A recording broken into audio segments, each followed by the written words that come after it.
Test 2. You will hear a number of different recordings, and you will have to answer questions on what you hear. There will be time for you to read the instructions and questions, and you will have a chance to check your work. All the recordings will be played once only. The test is in 4 sections. At the end of the test, you will be given 10 minutes to transfer your answers to an answer sheet. Now turn to Section 1.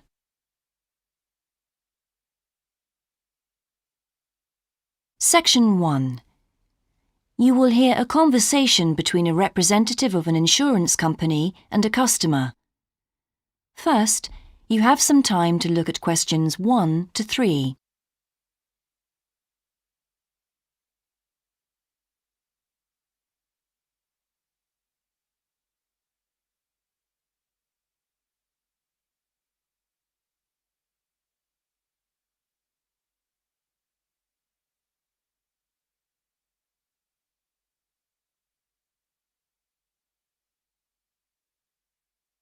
You will see that there is an example that has been done for you.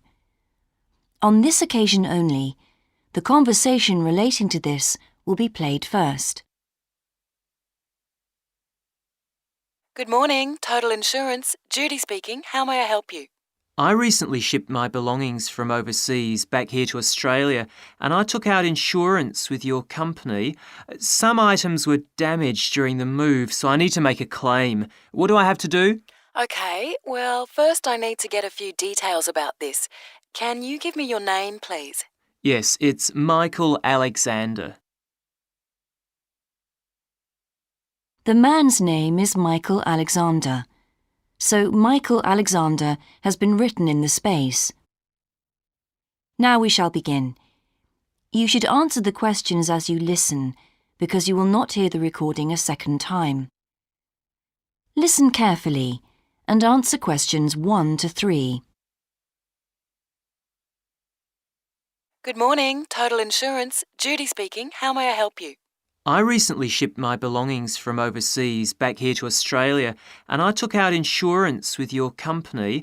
Some items were damaged during the move, so I need to make a claim. What do I have to do? Okay, well, first I need to get a few details about this. Can you give me your name, please? Yes, it's Michael Alexander. Okay, and your address, please? My old address or my current one? Your current one. It's 24 Manly Street, Milperra, near Sydney. What was the suburb, sorry? Milperra, Milperra. Right.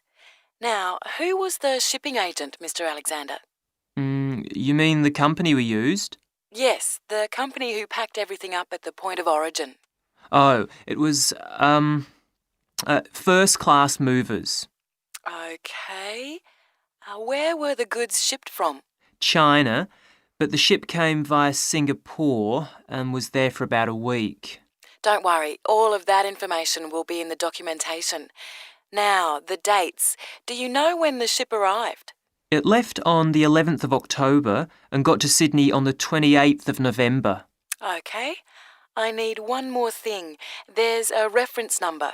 It should be in the top right-hand corner of the pink form they gave you. Let me have a look. I have so many papers. Yes, here it is. It's 601 ACK. Thanks. Before you hear the rest of the conversation, you have some time to look at questions 4 to 10.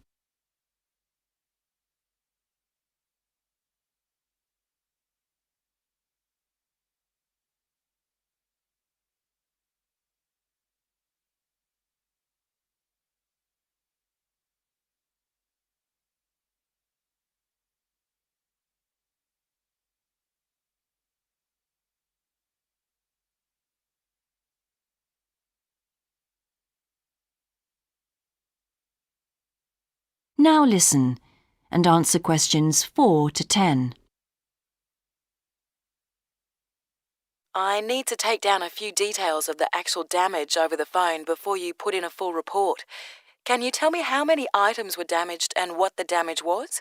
Yes, well, 4 things actually. I'll start with the big things. My TV, first of all. It's a large one, very expensive. Our insurance doesn't cover electrical problems.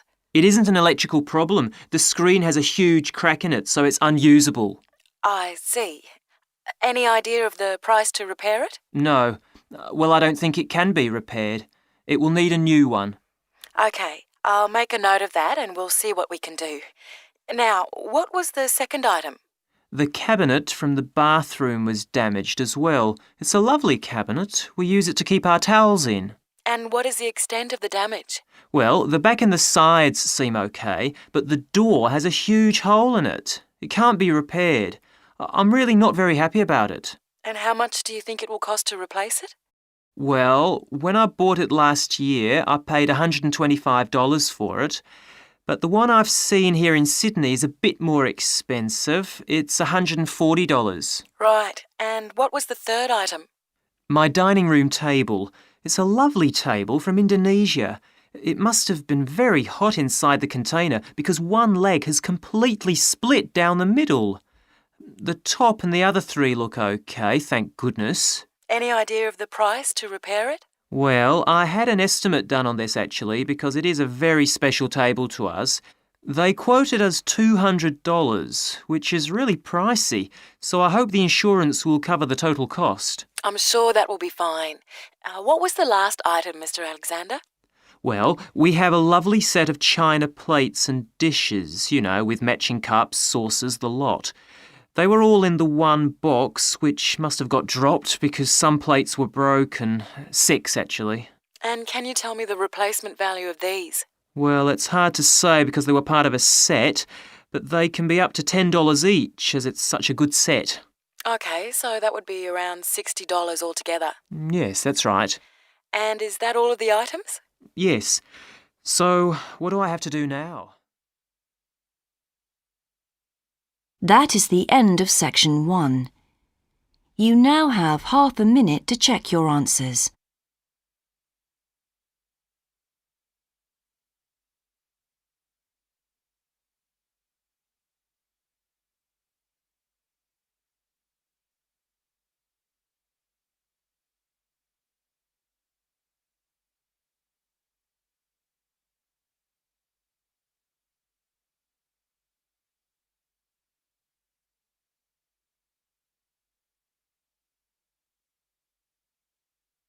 Now turn to section 2.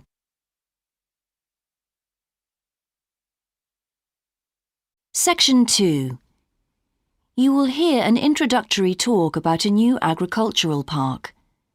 First, you have some time to look at questions 11 to 14.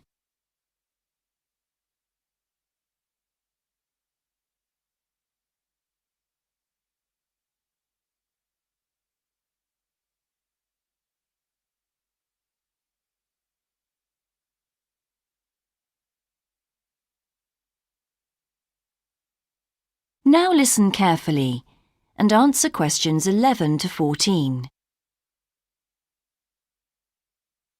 Welcome to Greenvale Agricultural Park. As you know, we've only been open a week, so you're amongst our first visitors. We have lots of fascinating indoor and outdoor exhibits on our huge complex, spreading hundreds of hectares. Our remit is to give educational opportunities to the wider public, as well as to offer research sites for a wide variety of agriculturists and other scientists. Let's start by seeing what there is to do. As you can see here on our giant wall plan, we are now situated in the reception block here. As you walk out of the main door into the park, there's a path you can follow. If you follow this route, you'll immediately come into the rare breeds section, where we keep a wide variety of animals, which I shall be telling you a little more about later. Next to this, moving east, is the large grazing area for the rare breeds. Then further east, in the largest section of our park, is the forest area. South of the grazing area, and in fact just next to the reception block, is our experimental crop area. In the middle of the park, this circular area, is our lake. These two small rectangular shapes here are the fish farms where we rear fish for sale. To the east of those is the marsh area, which attracts a great many migrant birds. In the southeastern corner, beyond the marsh, is our market garden area, growing vegetables and flowers. Before you hear the rest of the talk, you have some time to look at questions 15 to 20.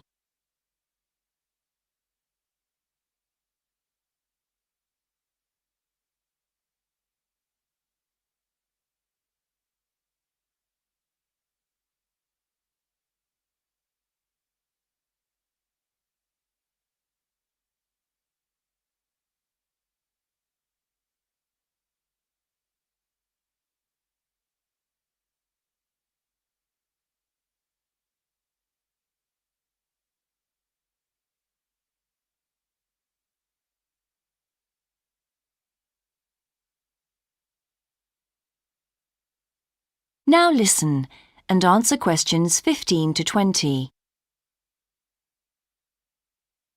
All these areas can be visited by the general public for almost all the year.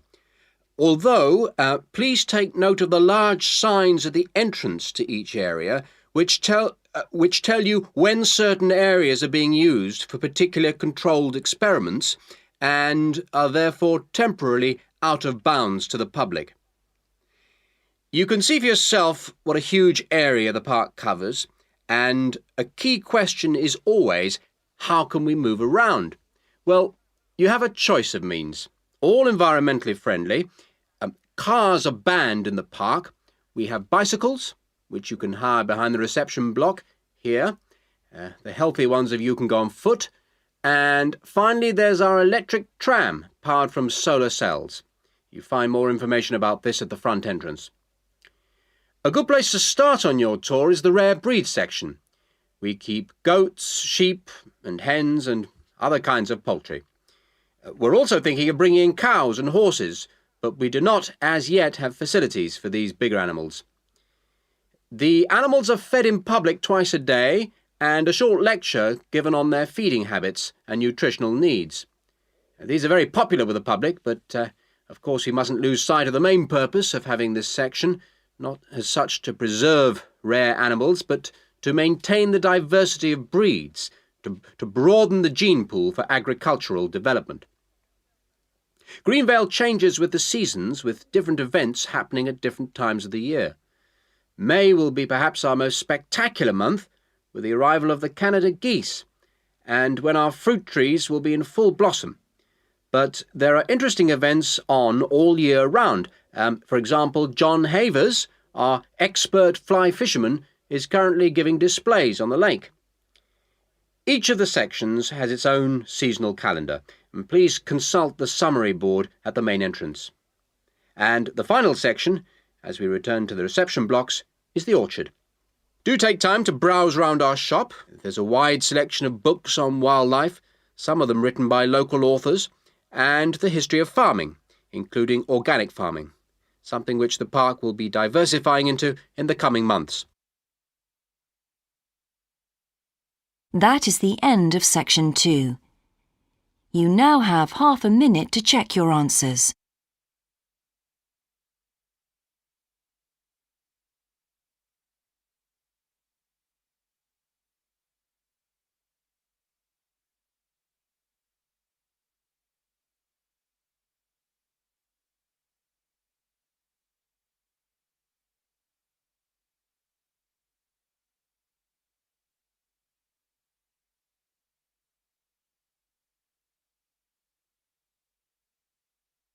Now turn to section 3.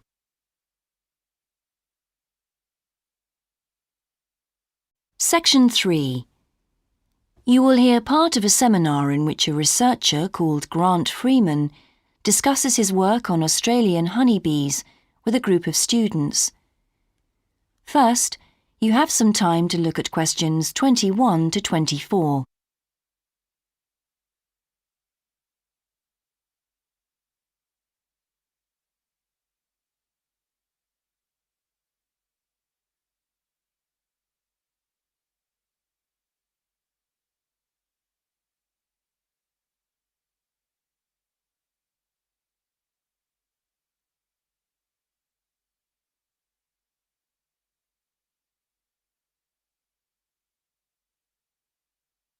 Now listen carefully and answer questions 21 to 24. Good morning, everyone.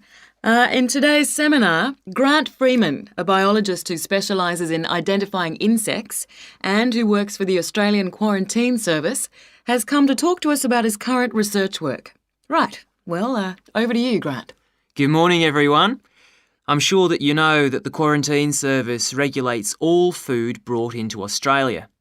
Well, obviously they want to protect Australia from diseases that might come in with imported goods, but they also want to prevent insect pests from being introduced into the country, and that's where I have a part to play.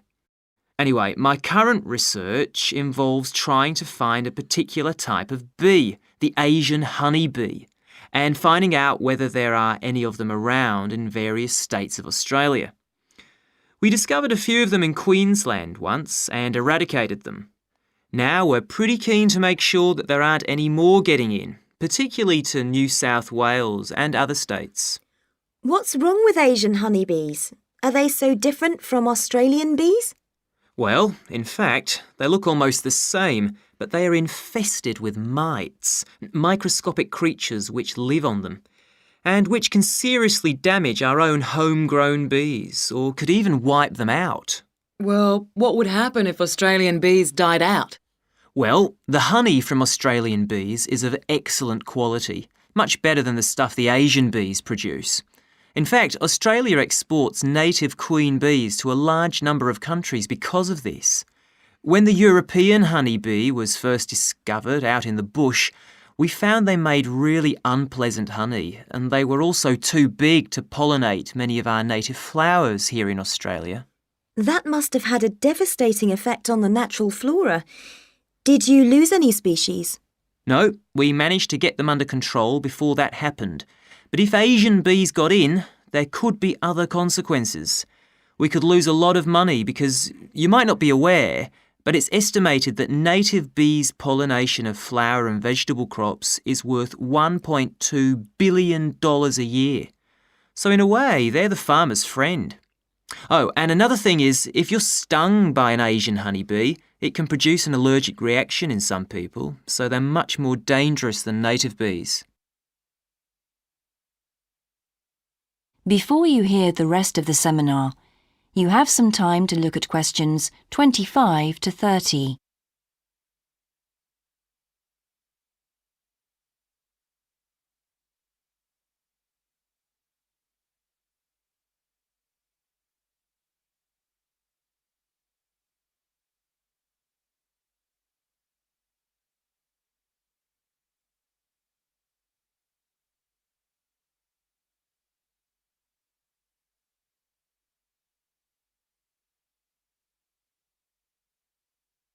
Now listen and answer questions 25 to 30. How will you know if Asian bees have entered Australia? We're looking at the diet of the bird called the rainbow bee-eater. The bee-eater doesn't care what it eats as long as they're insects. But the interesting thing about this bird is that we are able to analyse exactly what it eats, and that's really helpful if we're looking for introduced insects. How come?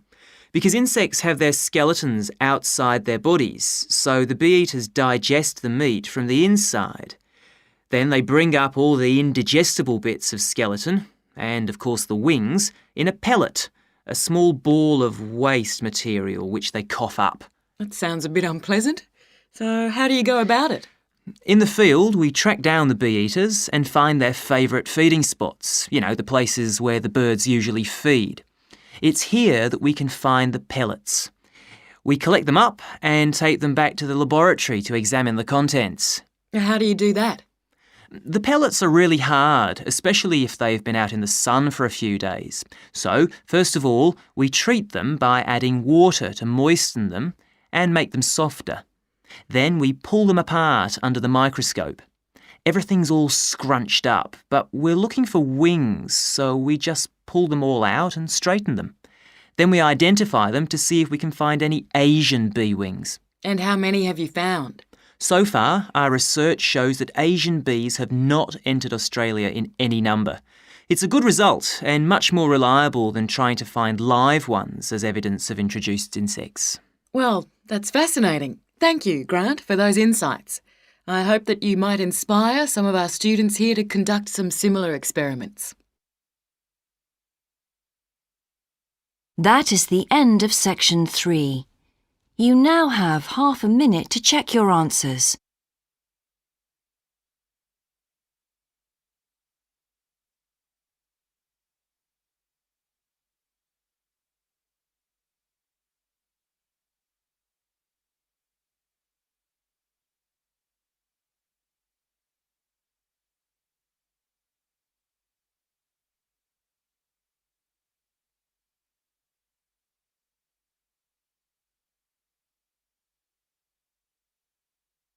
Now turn to section 4.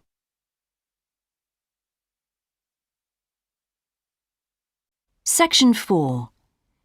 You will hear a student called Shona giving a presentation on her research report. First, you have some time to look at questions 31 to 40.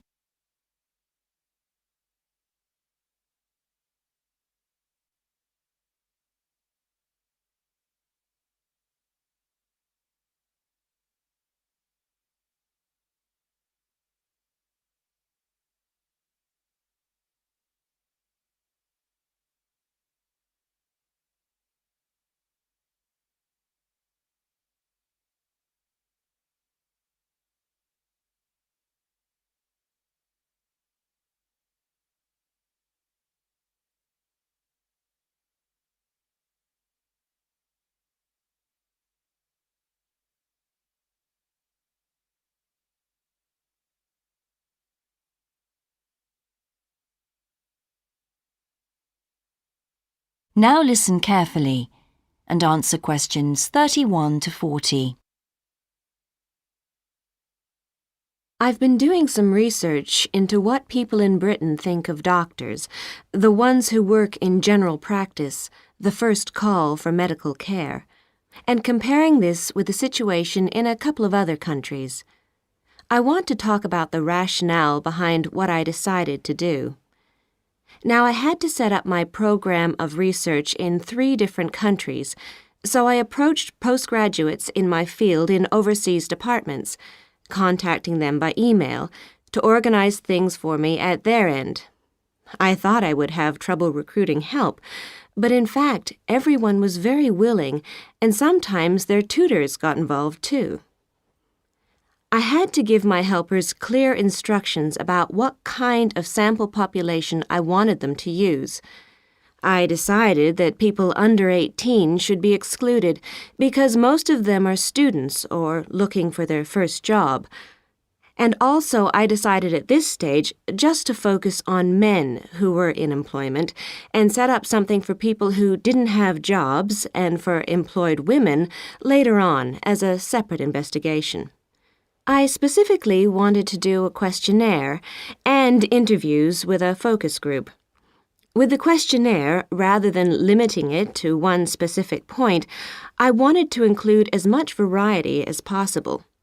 I know questionnaires are a very controlled way to do things, but I thought I could do taped interviews later on to counteract the effects of this. And the focus group may also prove useful in future by targeting subjects I can easily return to, as the participants tend to be more involved.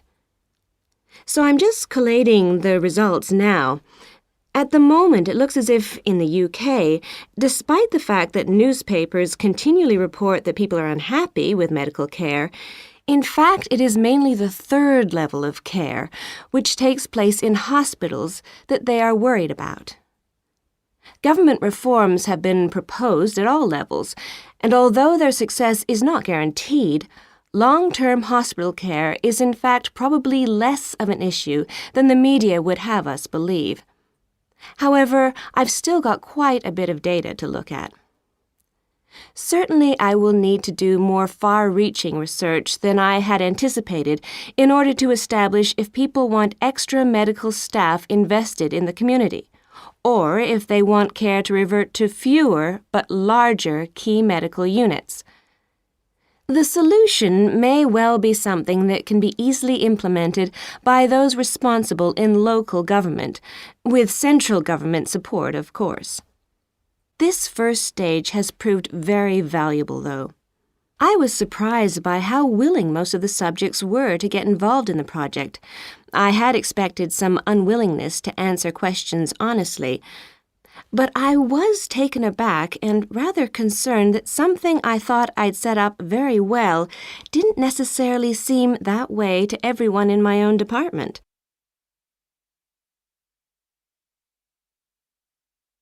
I thought you might also be interested in some of the problems I encountered in collecting my data. There were odd cases that threw me. One of the subjects, who I had approached while he was out shopping in town, decided to pull out when it came to the second round. It was a shame, as it was someone who I would like to have interviewed more closely. And one of the first-year students I interviewed wanted reassurance that no names would be traceable from the answers. I was so surprised, because they think nothing of telling you about themselves and their opinions in seminar groups. Then one of the people that I worked with got a bit funny. The questions were quite personal, and one minute he said he'd do it, then the next day he wouldn't. And in the end, he did do it. It's hard not to get angry in that situation, but I tried to keep focused on the overall picture in order to stay calm. The most bizarre case was a telephone interview I did with a teacher at a university in France. He answered all my questions in great detail, but then when I asked how much access he had to dangerous substances, he wouldn't tell me exactly what his work involved. It was a real eye-opener. That is the end of section 4. You now have half a minute to check your answers.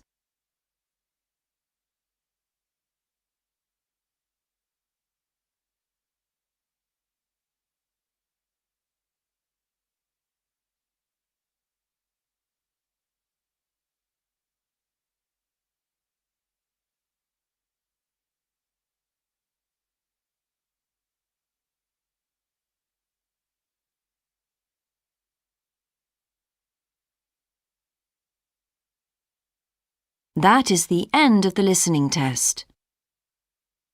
In the Ielts test, you would now have 10 minutes to transfer your answers to the answer sheet.